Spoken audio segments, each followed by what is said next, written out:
Life and Times of Michael K. by J. M. Coetzee. Read by Jack Klaff. War is the father of all and king of all. Some he shows as gods, others as men. Some he makes slaves, and others free. 1. The first thing the midwife noticed about Michael K. when she helped him out of his mother into the world was that he had a hare lip.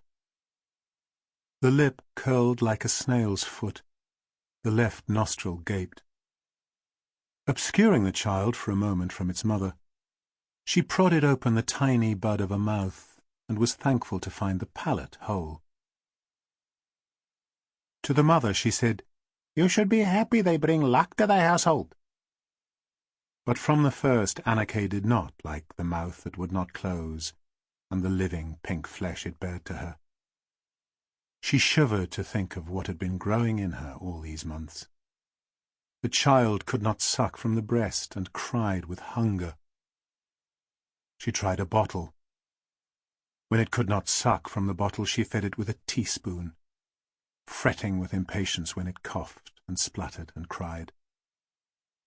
"It will close as he grows older," the midwife promised.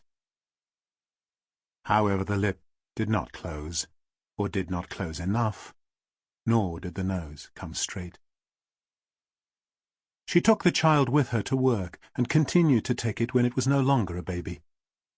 Because their smiles and whispers hurt her, she kept it away from other children.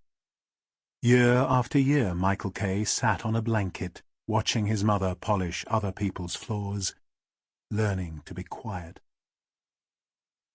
Because of his disfigurement, and because his mind was not quick, Michael was taken out of school after a short trial and committed to the protection of Narrator in Fora, where, at the expense of the state, he spent the rest of his childhood in the company of other, variously afflicted and unfortunate children, learning the elements of reading, writing, counting, sweeping, scrubbing, bed-making, dishwashing, basket-weaving, woodwork, and digging.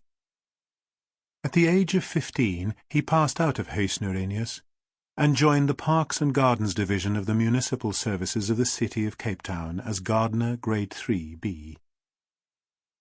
3 years later he left Parks and Gardens, and after a spell of unemployment, which he spent lying on his bed looking at his hands, took a job as night attendant at the public lavatories on Greenmarket Square.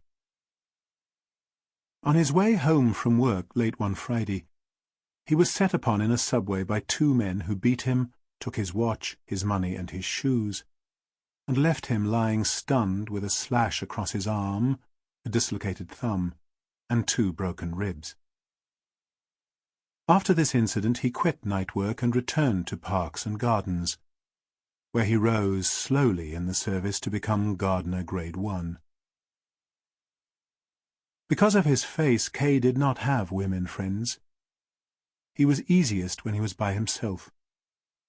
Both his jobs had given him a measure of solitariness, though down in the lavatories he had been oppressed by the brilliant neon light that shone off the white tiles and created a space without shadows. The parks he preferred were those with tall pine trees and dim agapanthus walks.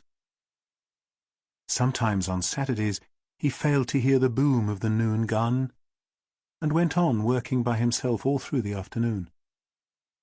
On Sunday mornings he slept late. On Sunday afternoons he visited his mother. Late one morning in June, in the 31st year of his life, a message was brought to Michael K. as he raked leaves in Duval Park.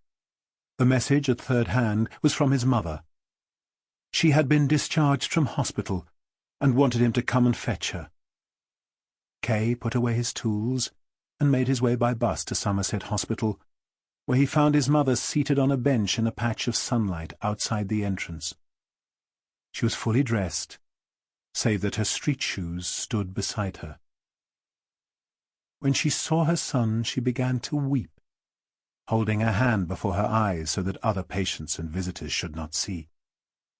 For months, Anna K. had been suffering from gross swelling of Sample complete. Ready to continue?